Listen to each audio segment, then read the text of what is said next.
तृणमूल कांग्रेस का जितना भी पदाधिकारी है उनका 2/3 अगर मर्ज करता है एक पॉलिटिकल पार्टी में तो उसको मर्जर कहलाया जाता है।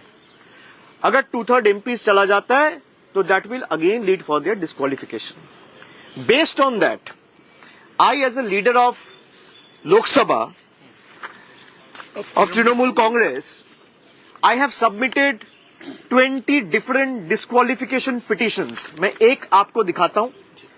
ऐसे 20 disqualification petitions, मुझे नहीं लगता इंडिविजुअल डिस्क्वालिफिकेशन पिटिशंस पिछले कई साल में सदन में किसी ने फाइल किया है। कुछ कलेक्टिवली फाइल हुआ है। 20 सांसद के खिलाफ डिस्क्वालिफिकेशन पिटिशंस आज अध्यक्ष जी के पास हम लोग जमा दिया है कि अगर आप सदस्यता पद छोड़ के कहीं और जाते हो, जो आप में से कई लोग मीडिया में बोला है, और ये मर्जर इनवैलिड है, both are enough to disqualify you from your membership in the house. और हमारे पक्ष से हम चारों ये मांग रखे हैं कि ही इज द एडजुडिकेटर। इसका एडजुडिकेशन सारे प्रावधान के हिसाब से जल्द सुप्रीम कोर्ट का भी एक आदेश है जहां पे 3 महीने के अंदर कोई भी मामला या फैसला लेने के लिए स्पीकर को बोला गया है कि 3 महीने के अंदर या 4 महीने के अंदर वो करना पड़ेगा। तो हम लोग ने सारा केस लॉज के जितने भी हमारे पास सुप्रीम कोर्ट के जजमेंट्स थे वो कल्याण दा भी लेके आए थे, और मैं भी अलग से 6-7 जजमेंट उनके सामने उनका टेबल में आज प्लेस किया हूं। जितने भी 10th शेड्यूल लेके जजमेंट है सब इनके खिलाफ है। जो ये सेपरेट ग्रुप वाली ये ग्रुप क्लेम कर रहा है कि हमारे सिटिंग अरेंजमेंट अलग हो, हमारे लिए चीजें अलग हो, हमको अलग ट्रीट किया जाए, हमारे में से किसी को लोकसभा लीडर चुना जाए, हमारे में से किसी को चीफ विप चुना जाए, हमारे में से किसी को डेप्यूटी लीडर चुना जाए, ये हो ही नहीं सकता। सबसे पहले आप डिस्क्वालीफाई होंगे। अगर इनमें थोड़ा भी इंटीग्रिटी है तो अपना पद छोड़ दे। पद छोड़ के लोकतांत्रिक तरीके से, भाई आपको तृणमूल से दिक्कत है, जो सांसद तृणमूल छोड़ के अभी एनसीपीआई में गया है वो तो यही कह रहा है कि हम पार्टी से खुश नहीं है। भाई तो अपना पद छोड़ दीजिए, कोई मना नहीं है, कोई रोक के नहीं रखा है। अगर आप सच्ची में पॉलिटिक्स में इंटीग्रिटी में विश्वास रखते हो, ऑनेस्टी में विश्वास रखते हो, तो कौन मना कर रहे हैं? आप छोड़ दीजिए, चुनाव होगा, आप बीजेपी का टिकट में, एनसीपीआई का टिकट में, कांग्रेस का टिकट में, तृणमूल का टिकट में या सीपीएम का टिकट में लड़ा जाएगा। सब पार्टी के उम्मीदवार लड़ेंगे, जनता फैसला लेगा कौन जीतेगा कौन हारेगा। आप वैकेट कर दीजिए अपना सीट। ये सब के साथ ये 20 लोग जिस तरीके से बेईमानी करके ये संविधान को एकदम डिसोबे करके, डिसरेस्पेक्ट करके, 10th शेड्यूल का धजिया उड़ा के, जिस तरीके से लोगों के मैंडेट के साथ खिलवाड़ करके उन्होंने अपना जमीर, अपना सम्मान और अपना ईमान बेचा है, बंगाल की जनता इनको कभी माफ नहीं करेंगे।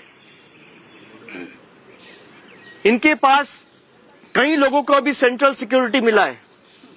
जरा बोलिए, आप सेंट्रल सिक्योरिटी लेके अपने लोकसभा क्षेत्र में जाइए, कोई आदमी नहीं मिलेगा जो इनके साथ खड़े हैं।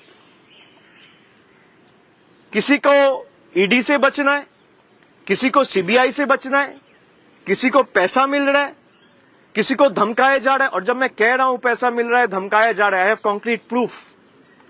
नहीं तो कोई भी सांसद अगर मेरा बात को उनको ऑफेंसिव लगे, they should file a case against me, I will prove it before the court of law what I have. किसी को डरा के, धमका के, खरीद के, करोड़ों रुपया का लालच दिखा के जनता ने जिन अपेक्षाओं के साथ जिसको चुना था, राजनीति में हार जीत होती रहती है, लेकिन मैं लड़ने के लिए तैयार नहीं हूं। मैं घर से निकलूंगा नहीं, मैं बीजेपी के साथ लड़ूंगा नहीं, इसलिए बीजेपी के साथ हाथ मिला रहा हूं, अपना जमीर बेच रहा हूं। जो इस तरीके का राजनीति में यकीन करता है, बंगाल में उनके लिए कोई जगह नहीं है। स्पीकर ने क्या आश्वासन दिया आप लोगों को? स्पीकर साहब से जब स्पीकर ने क्या आश्वासन दिया और सुप्रीम कोर्ट कब आप जाने? बिल्कुल लेवल प्लेइंग फील्ड नहीं है। मैं क्यों कह रहा हूं ये बात?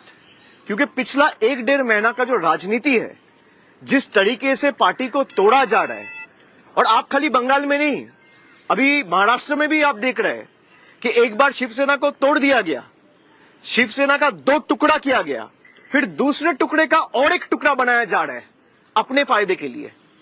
यह संविधान बदलना चाहता है किसी भी कीमत पे। ये लोगों के ऊपर भरोसा नहीं रखते हैं। अगर लोगों के ऊपर भरोसा रखता तो 30 लाख लोगों को वोटर लिस्ट के बाहर रख के चुनाव नहीं किया जाता। अगर लोगों के ऊपर भरोसा रखता तो सबको वोट देने का अधिकार दिया जाता, सबको मिलता। इनको पता है लोग अगर लोकतांत्रिक तरीके से वोट देगा तो बीजेपी कभी जीत के नहीं आ सकता। इसलिए चुनाव आयोग, एनफोर्समेंट डायरेक्टोरेट, सीबीआई, जितने भी एजेंसीज है, सबको इन लोगों ने इस्तेमाल करके लोगों का मैंडेट मैनिपुलेट करने का काम किया है।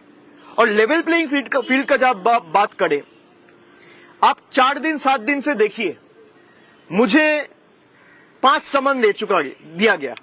सीआईडी के पास मैं 3 बार गया, मैं ईडी के पास गया, मेरा घर में 2 बार रेड हुआ, ममता जी का घर में रेड हुआ, उनका सिक्योरिटी में छेड़खानी किया गया, हम लोग का सबका सिक्योरिटी विथड्रॉ कर लिया गया। हमें नहीं चाहिए इनके सिक्योरिटी।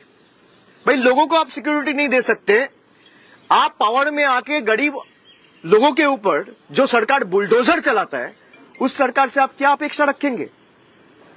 लेकिन हमने अपना केस स्पीकर साहब के सामने रखा है और अध्यक्ष जी को हमने ये अनुरोध किया है कि जल्द से जल्द इस पे आप कार्रवाई करें, दोनों पक्ष को सुने।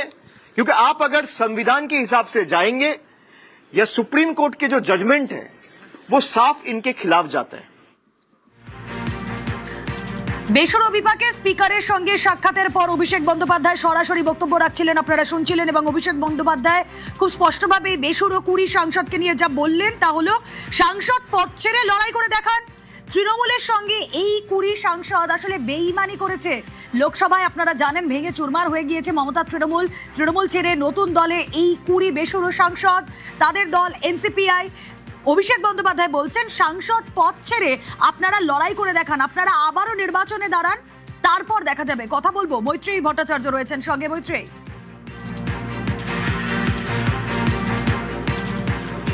একেবারে দেখো, এই বৈঠকের যেটা সব থেকে বেশি সিগনিফিকেন্ট জায়গা সেখানে হচ্ছে যে এই 20 সাংসদদেরকে ডিসকোয়ালিফিকেশনের জন্য একেবারে চিঠি, ইন্ডিভিজুয়াল লেটার, 20টি চিঠি এই 20 জন সাংসদকে ডিসকোয়ালিফিকেশনের জন্য চিঠি জমা দিলেন অভিষেক বন্দ্যোপাধ্যায়। এর পাশাপাশি কি বলা হলো যে এই মার্জার আইনগতভাবে মার্জার হিসাবে মান্যতা পায় না এবং সেটার জন্য একাধিক জাজমেন্ট সাইট করা হয়েছে এবং একাধিক উদাহরণ, বিভিন্ন আদালত বিভিন্ন রায়ের উদাহরণও তুলে ধরা হয়েছে। অর্থাৎ আইনগতভাবে আগের বার যে 10ই জুন তারা যে চিঠিটা জমা দিয়েছিলেন এবং যেখানে তারা উল্লেখ করেছিলেন যে তারা একটি এই মার্জার এটা হতে পারে না, অথবা আলাদা কোনো ফ্যাকশন বা আলাদা কোনো ব্লক থাকতে পারে না। আজকে অভিষেক বন্দ্যোপাধ্যায় স্পিকারের সঙ্গে দেখা করে সেই বিষয়গুলোই তুলে ধরলেন যে এই 20 জন সাংসদ, তারা যদিও বলছেন যে তারা 2/3 বেশি, কিন্তু গোটা দলের মধ্যে শুধুমাত্র 20 জন সাংসদ চলে যাওয়া মানেই সেটা অ্যান্টি ডিফেকশন লকে অ্যাভয়েড করা যায় না, তারা এভাবে মার্জার করতে পারেন না এবং সেক্ষেত্রে আইনি বাধ্যবাধকতা আছে। তারা স্পষ্টতই তার অভিযোগ যে সংবিধানকে হত্যা করা হচ্ছে এবং সেই কারণে এই 20 জন সাংসদকে ডিসকোয়ালিফাই করা হোক, সেই দাবি জানালেন মমতা তৃণমূল কংগ্রেসের দলনেতা অভিষেক বন্দ্যোপাধ্যায়। এবং তিনি স্পষ্টতই তার সঙ্গে সঙ্গে অন্যান্য সাংসদদেরকে নিয়ে গেছিলেন। কল্যাণ বন্দ্যোপাধ্যায় তিনিও একাধিক পয়েন্টস সেখানে তুলে ধরেন স্পিকারের সামনে এবং একাধিক নথি স্পিকারের অফিসে আজকে জমা করা হয়েছে। ফলে যেখানে দাঁড়িয়ে নতুন দলে তৃণমূল কংগ্রেস ভেঙে গিয়ে এই 20 সাংসদ এনসিপিআই দলে যোগ দিয়ে দিয়েছেন এবং তারা যেখানে নিজেদের আলাদা ব্লক, আলাদা জায়গা, আলাদা বসার জায়গা করার জন্য এবং তাদের পরবর্তী পদক্ষেপে তাদের দলনেতা এবং পরবর্তী তাদের যে স্বীকৃতি সেটার যখন দাবি জানাচ্ছেন, সেই সময় দাঁড়িয়ে গিয়ে অভিষেক বন্দ্যোপাধ্যায় তৃণমূল বা বলা যেতে পারে আদি তৃণমূলের হয়ে তারা গেলেন এবং অভিষেক বন্দ্যোপাধ্যায় সঙ্গে সাংসদদের নিয়ে গেলেন এবং বললেন যে এই 20 সাংসদের দলের অন্য দলে যোগ দেওয়াটা অসাংবিধানিক। তারা দশম শিডিউল মেনে তারা যোগ দিতে পারেন না, মার্জার করতে পারেন না। উল্টে তিনি দাবি জানিয়ে আসলেন যে এই 20 সাংসদদেরকে ডিসকোয়ালিফাই করা হোক। এখন দেখার যে স্পিকার এই দুপক্ষের বক্তব্য শুনে তার চূড়ান্ত সিদ্ধান্ত কি হয়। বেশ।